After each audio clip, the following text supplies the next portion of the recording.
3 days after the incident, James found himself standing in a very different kind of formation. Instead of the familiar courtyard of Buckingham Palace, he was in the grand ballroom of Windsor Castle, wearing his finest ceremonial uniform and white gloves. The state dinner was for the visiting president of France, and James had been selected as part of the honor guard that would escort distinguished guests through the receiving line. It was exactly the kind of assignment that Colonel Matthews had mentioned, and James understood it was a direct result of his handling of the confrontation with the drunk tourists. As he stood at attention along the crimson carpet, James tried to focus on his duties rather than the grandeur surrounding him.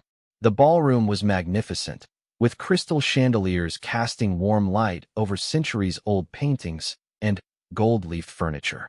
The guests arriving for the dinner represented the highest levels of British and French society, politicians, diplomats, business leaders, and celebrities. James had been briefed extensively on protocol for the evening. His job was simple: stand perfectly still, maintain dignity, and be ready to assist if any guest needed directions or had questions. Under no circumstances was he to initiate conversation or react to anything he might overhear. The receiving line began promptly at 7 o'clock. James watched as hundreds of elegantly dressed guests made their way through the formal introductions, each pausing briefly to shake hands and exchange pleasantries before moving into the ballroom proper. About halfway through the evening, James noticed a familiar figure approaching in the line. It was the French ambassador, whom James recognized from newspaper photos. The ambassador was accompanied by his wife and a small entourage of aides and security personnel. As the group reached the receiving area, James heard the ambassador speaking quietly to one of his aides in French. James had studied French in school and could understand most of what was being said. "The security here is impressive," the ambassador was saying. "Very professional, very discreet. Much different from what we see in the media sometimes." The aide nodded. "Yes, Excellency. Though I understand there was some kind of incident at Buckingham Palace recently. Tourists behaving badly toward one of the guards." "Ah, yes, I heard about that," the ambassador replied. "But apparently someone intervened quite effectively. These things can be handled properly when the right authority is present." James kept his expression neutral, but his heart rate quickened. Even foreign diplomats were talking about what had happened. He was starting to realize that the incident had attracted far more high-level attention than he had imagined. The evening continued without further incident, but James found himself thinking about the ambassador's comments. The man had spoken with the confidence of someone who knew more about the situation than what had been reported in the media. When the dinner concluded near midnight, James joined his fellow guards in a small anteroom to wait for transportation back to their barracks. They were all tired but exhilarated by the evening's service. It wasn't often that junior guardsmen were selected for such prestigious duties. "Did you see the Prime Minister's wife?" asked Guardsman Peters excitedly. "She smiled right at me when she walked past. Thought I was going to break character, and smiled back. The French president seemed shorter than he looks on television," added Guardsman Thomas. "But his security detail was massive. They must have had 20 people with them." James listened to his colleague's observations, but said little. He was still processing what he had overheard from the French ambassador. The man had spoken as if he knew details about the Buckingham Palace incident that hadn't been made public. The next morning, James reported to Sergeant Williams for his regular briefing.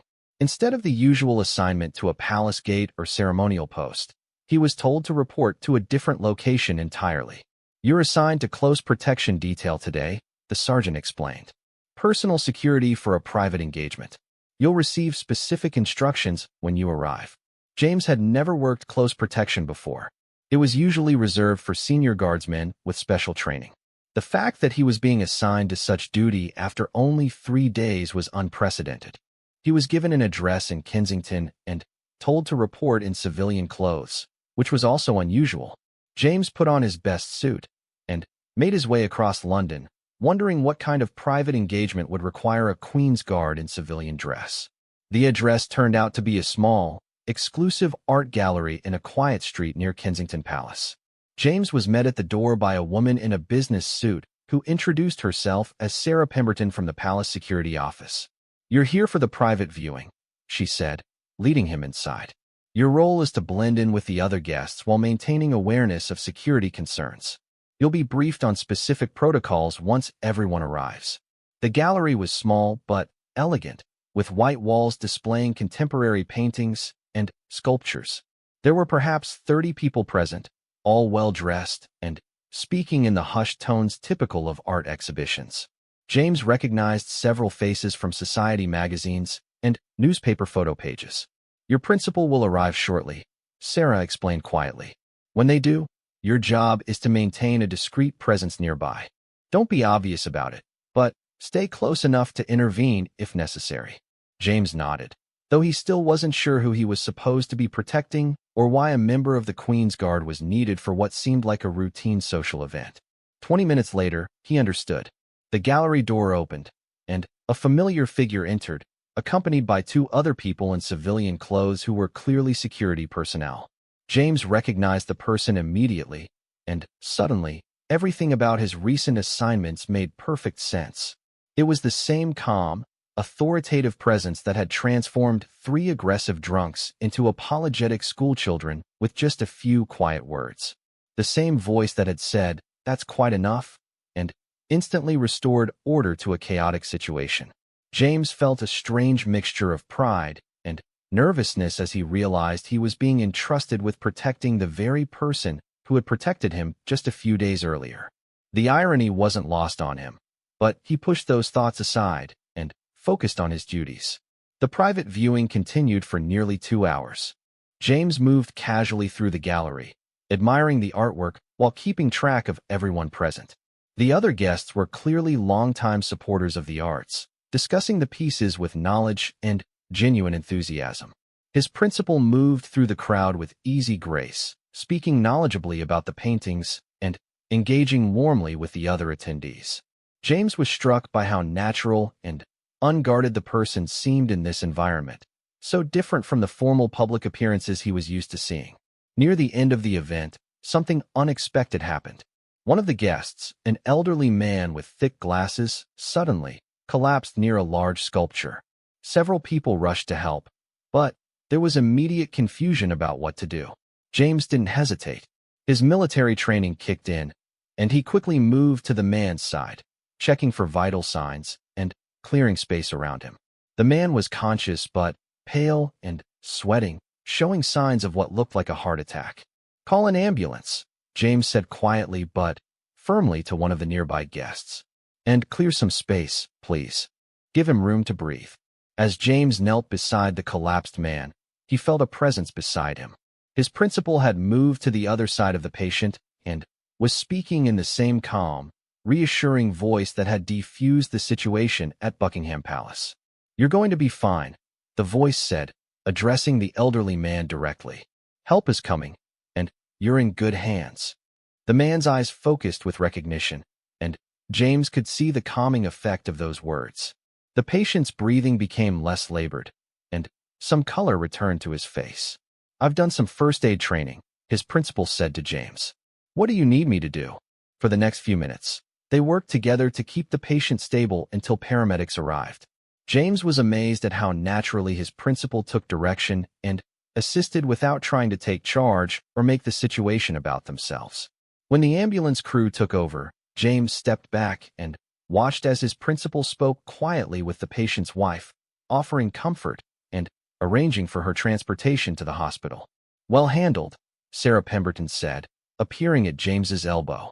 "Both the medical situation and the security aspects."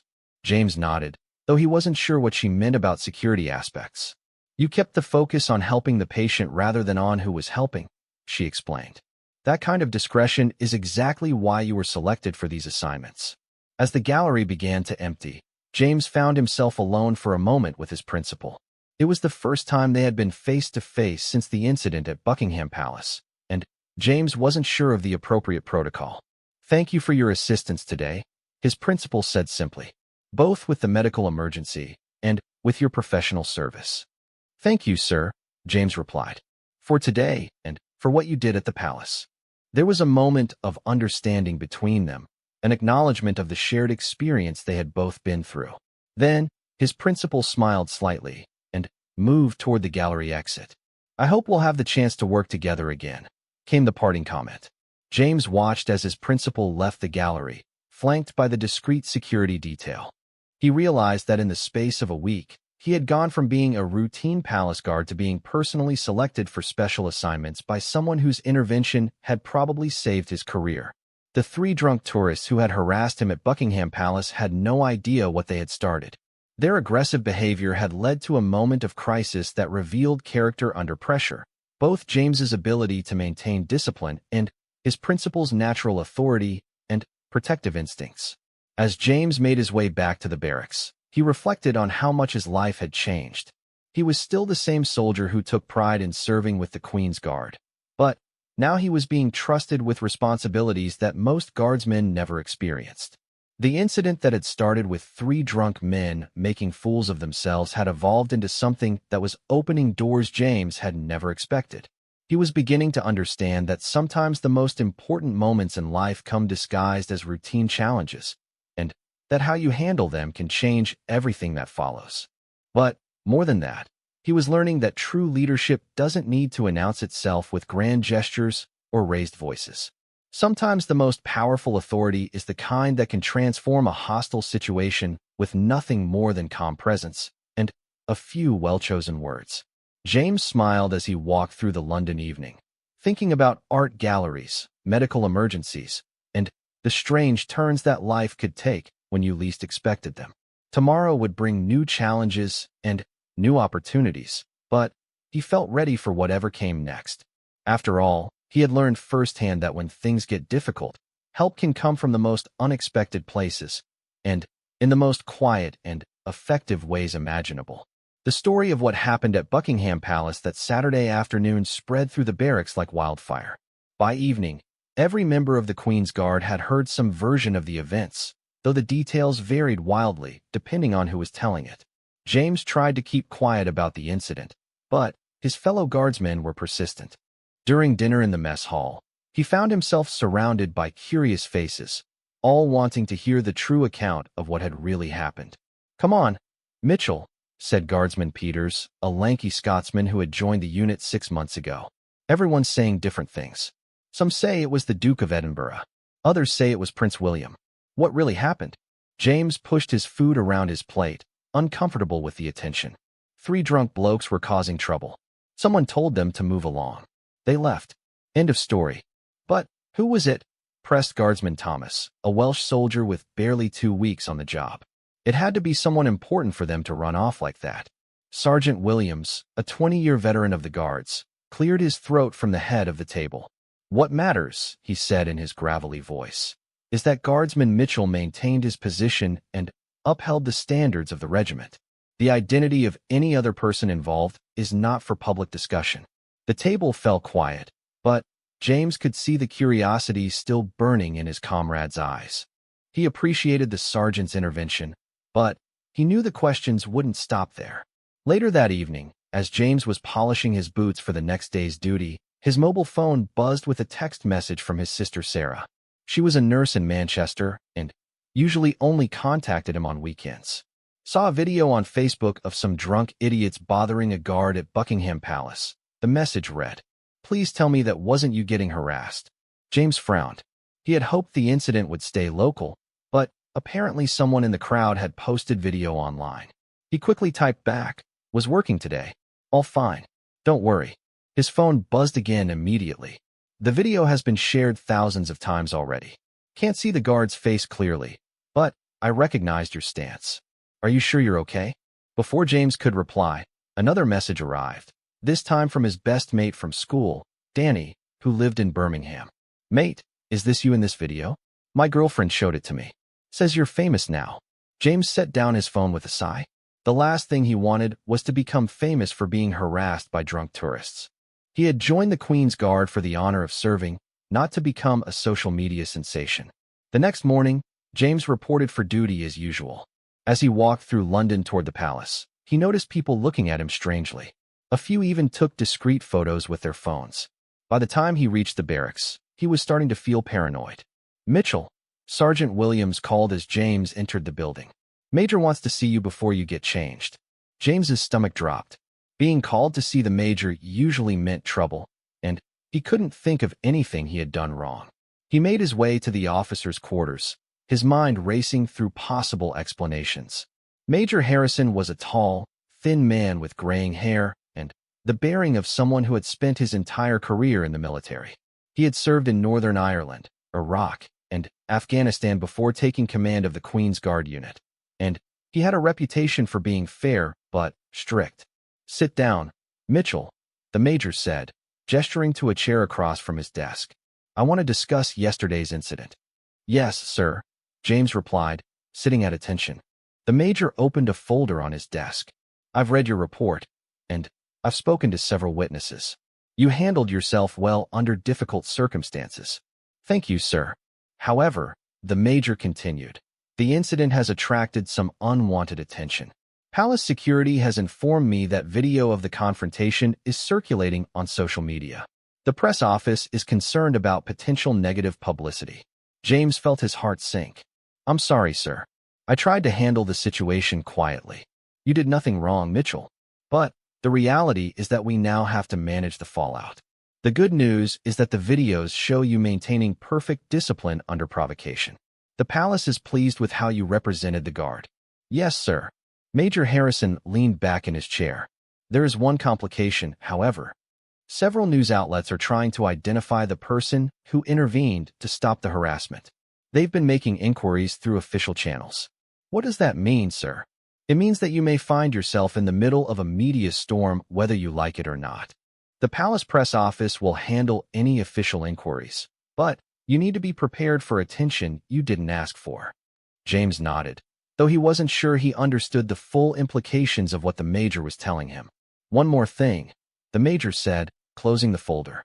"You're to report to Colonel Matthews this afternoon after your duty shift. He wants to discuss the incident personally." Colonel Matthews was the commanding officer of the entire household division, responsible for all the ceremonial units that protected the royal family. James had only seen him from a distance during formal ceremonies. "Yes, sir," James managed to say. "Dismissed." "And Mitchell?" "Yes, sir. You did the regiment proud yesterday. Don't let anyone tell you otherwise." James left the major's office with mixed feelings. He was proud that his superiors approved of his handling of the situation, but worried about what kind of attention might be coming his way. His morning duty shift passed without incident, though he noticed more people than usual taking pictures and videos of the guards. Several tourists asked him directly if he was the guard from the video, but he maintained his silence as protocol required. During his lunch break, James made the mistake of checking social media on his phone. The video of the incident had indeed gone viral, with hundreds of thousands of views across multiple platforms. The comments ranged from supportive to critical, with many people debating whether the guards were necessary in modern Britain. But what surprised James most were the comments speculating about who had intervened to stop the harassment. Some claimed to have inside information, while others made wild guesses. A few seemed to know more than they were saying, posting cryptic comments about family loyalty and protecting one's own. One comment in particular caught James's attention. It was from someone with the username LondonLocal47, who wrote, "Was there that day. Amazing to see how quickly those thugs changed their tune when they realized who they were dealing with. True class never needs to raise its voice." James wondered if this person had actually been there, or if they were just claiming to be for internet attention. Either way, the speculation was growing, and he was starting to understand what Major Harrison had meant about a media storm.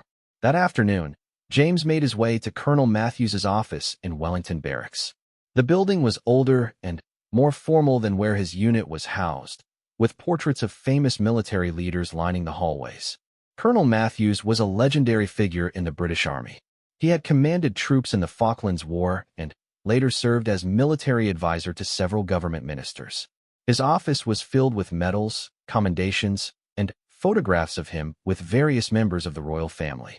"Guardsman Mitchell," the colonel said as James entered and came to attention. "Please sit down. Would you like tea?" "No, thank you, sir," James replied, surprised by the informal offer. "I've been briefed on yesterday's incident." The colonel began, settling into his chair. "I want you to know that your conduct was exemplary. You faced a challenging situation with exactly the kind of professionalism we expect from the Queen's Guard." "Thank you, sir. However, I need to discuss with you the broader implications of what happened."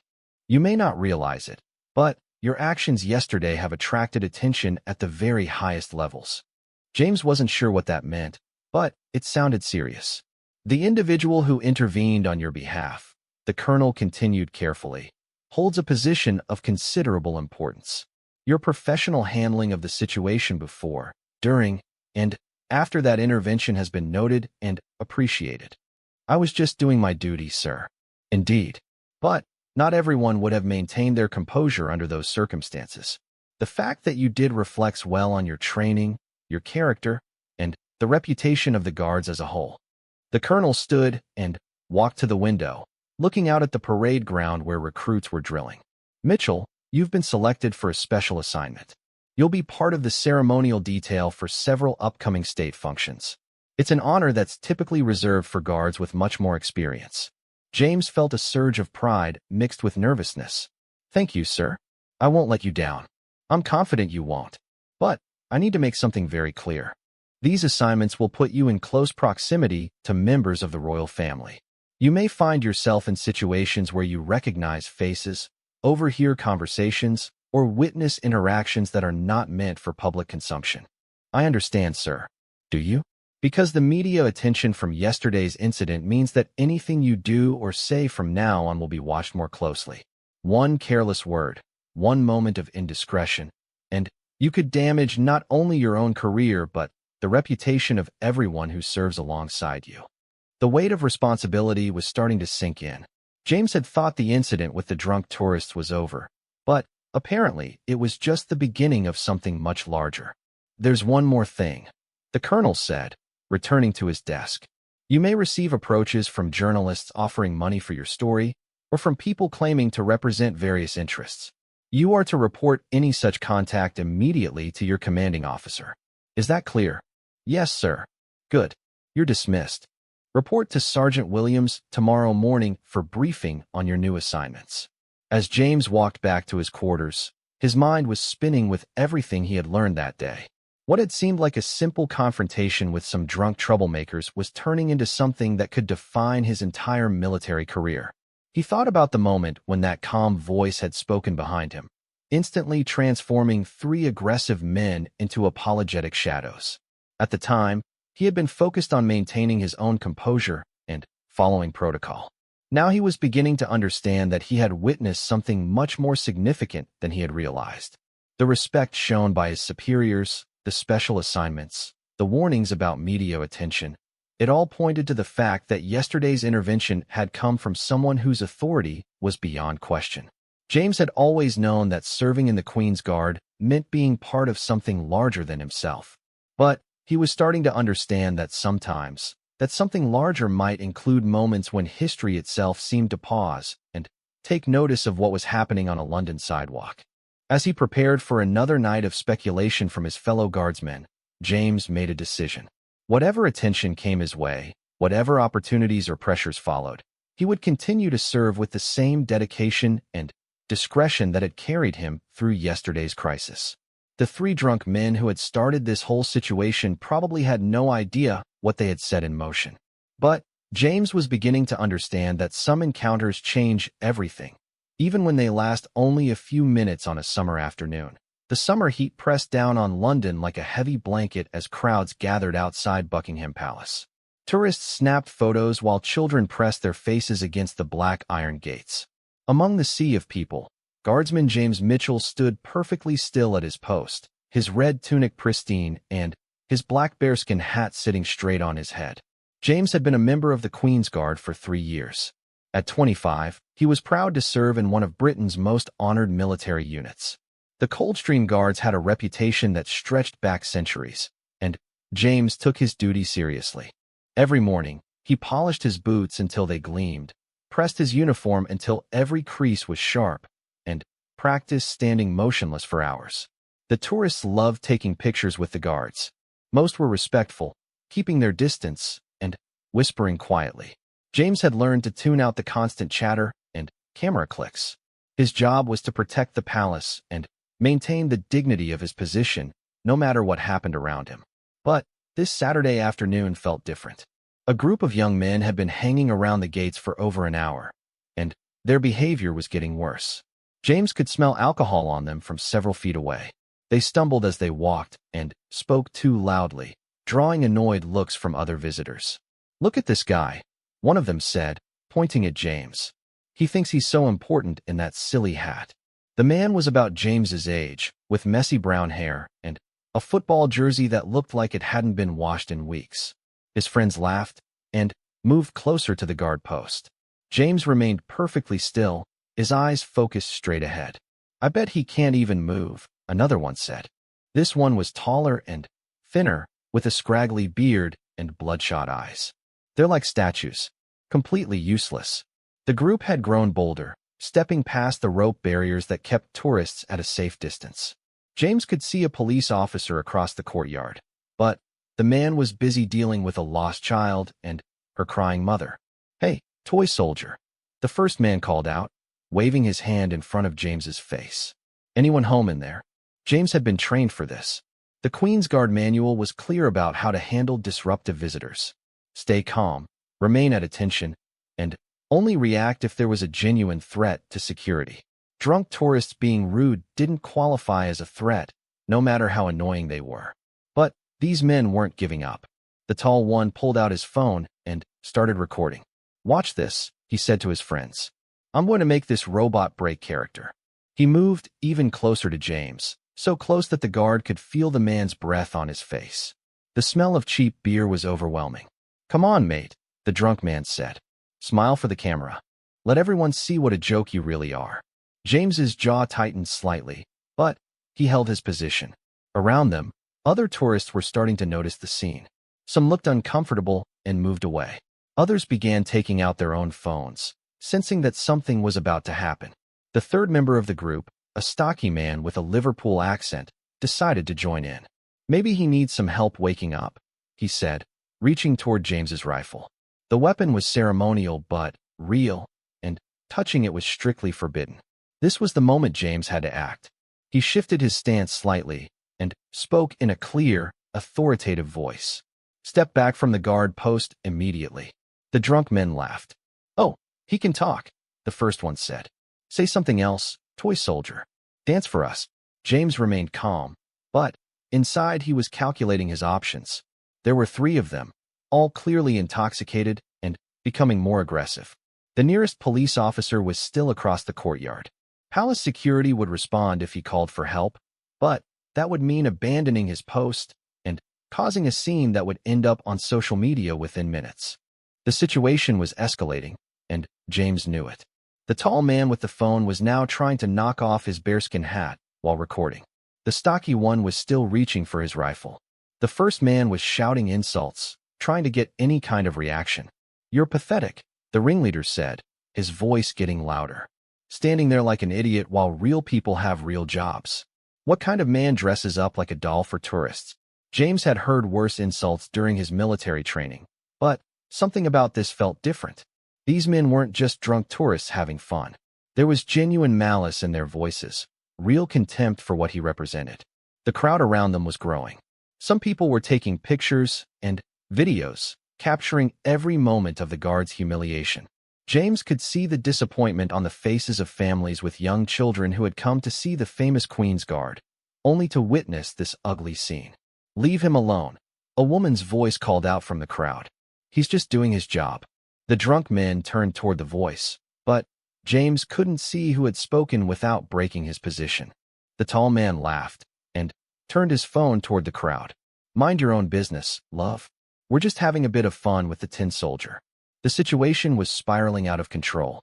James could feel sweat running down his back under his heavy uniform. The summer heat, combined with the stress of the confrontation, was making it hard to stay perfectly still.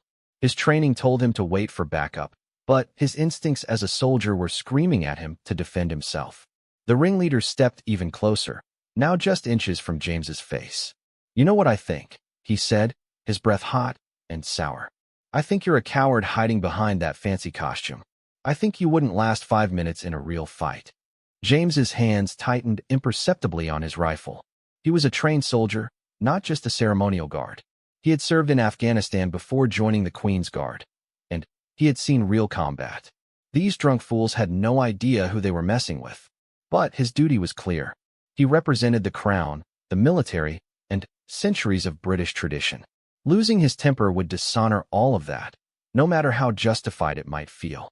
The stocky man made another grab for the rifle, this time managing to touch the barrel before James could shift it away. "Give us a go with this thing," he slurred. "Let's see how it works." This was crossing a serious line. Touching a guard's weapon was a criminal offense, and James was authorized to use force to prevent it. But before he could react, he heard something that made him freeze. "That's quite enough." The voice was calm, quiet, and absolutely unmistakable. Every person in the crowd seemed to hear it at the same time, and a strange hush fell over the scene. The drunk men stopped their harassment and turned around, confusion on their faces. James couldn't see who had spoken without breaking his position, but he didn't need to. He had heard that voice before, during ceremonies and state functions. Every member of the Queen's Guard knew it by heart. The three drunk men were suddenly very quiet, their aggressive posture melting away as they realized who was standing behind them. The crowd of tourists began to murmur, and James could hear the distinctive sound of dozens of phone cameras being activated at once. "Gentlemen," the voice continued, still calm but with an undertone of absolute authority. "I believe you were just leaving." James held his breath, waiting to see what would happen next. In all his years of service, he had never imagined that a routine guard duty would lead to this moment. The drunk men who had been so confident just seconds ago now looked like schoolchildren caught misbehaving by the headmaster. The tall man with the phone lowered it slowly, his face pale despite the summer heat. "We were just," he started to say, but his voice trailed off. "You were just leaving," the voice repeated, and there was no question that it was a command, not a suggestion. James could feel the tension in the air changing. The hostile energy that had been building for the past hour was evaporating like morning mist. The crowd of tourists was backing away respectfully, giving space to whoever had just arrived. The ringleader, who had been so aggressive just moments before, took a shaky step backward. "Yes, sir," he mumbled. "Sorry, sir. We didn't mean any harm." James fought to keep the surprise off his face. These men, who had been terrorizing him with complete confidence, were now apologizing like children. The transformation was so complete and so sudden that it felt almost surreal. "I'm sure you didn't," the voice replied, and James could hear a hint of dry humor in it. "But I think it would be best if you found somewhere else to spend your afternoon. Perhaps somewhere that serves coffee rather than alcohol." The three men shuffled their feet, looking everywhere except at the person who had just dismissed them so effortlessly. Without another word, they turned and walked quickly toward the palace gates, their earlier bravado completely gone. James remained at attention, but his mind was racing. He had been trained to handle many situations, but this wasn't covered in any manual. Protocol demanded that he maintain his position, but everything about this moment felt extraordinary. The crowd of tourists was buzzing with excitement, but they kept their distance with a respect that hadn't been there during the earlier confrontation. James could hear whispered conversations and the soft click of cameras, but the aggressive energy was completely gone. "Guardsman," the voice said, now addressing James directly. "Yes, sir," James replied, his voice steady despite his racing pulse. "Carry on." "Yes, sir." James heard footsteps moving away, and gradually the normal sounds of the palace courtyard returned. Tourists resumed their conversations, children started asking questions, and the incident began to feel like something from a dream. But the effects lingered. The other visitors seemed more respectful now, keeping proper distance from the guard post, and speaking in quieter voices. Several people approached James to apologize for the behavior they had witnessed, and many more thanked him for his service. An hour later, when James was relieved by the next guard, his sergeant pulled him aside.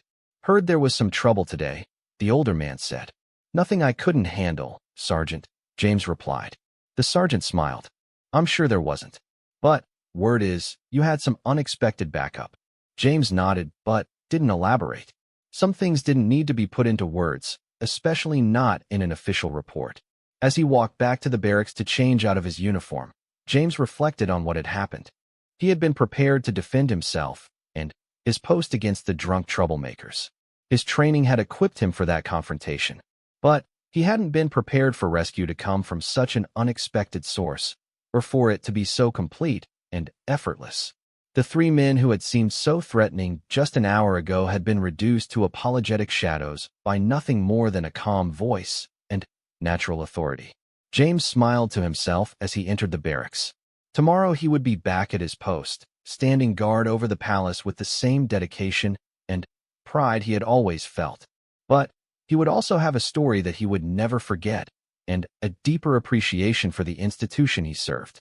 The afternoon's events had reminded him that being a member of the Queen's Guard meant being part of something much larger than himself.